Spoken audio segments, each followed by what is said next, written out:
circolo Rabat di Lega Ambiente Agrigento, con i propri volontari e con gli operatori delle riserve naturali Macalube di Aragona e Grotta di Sant'Angelo Muxaro, insieme con il Dipartimento regionale dello sviluppo rurale e territoriale di Agrigento, ha collaborato con l'Istituto Scolastico Brancati di Favara nello svolgimento della 24esima edizione della Festa dell'Albero, sul tema quest'anno dell'accoglienza e della solidarietà, affinché come gli alberi tali valori piantino radici forti e profonde nel nostro paese.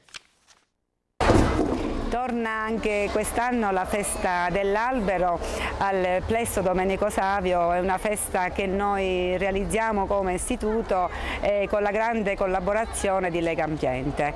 Festa dell'albero sicuramente per sensibilizzare tutti i cittadini a partire dalle giovani generazioni al rispetto ecosistemico degli alberi.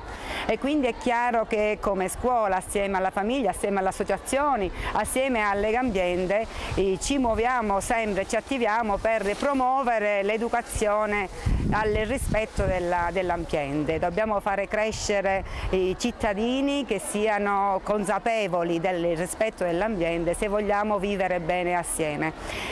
Molto bello è stato quest'anno l'iniziativa di Lega Ambiente di parlare di inclusione, legare la festa dell'albero all'inclusione e al rispetto delle diverse culture. La nostra scuola è sicuramente una scuola che accoglie, una scuola che nel suo piano dell'offerta formativa parla di legalità e inclusione, ma anche costruire assieme l'albero dei valori, i valori quindi dell'inclusione, del piacere dello stare assieme, della condivisione.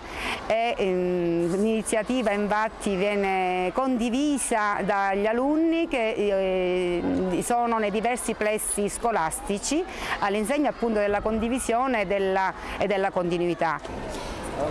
Anche quest'anno con grande soddisfazione ci ritroviamo presso l'Istituto Comprensivo Brancati per festeggiare la festa dell'albero.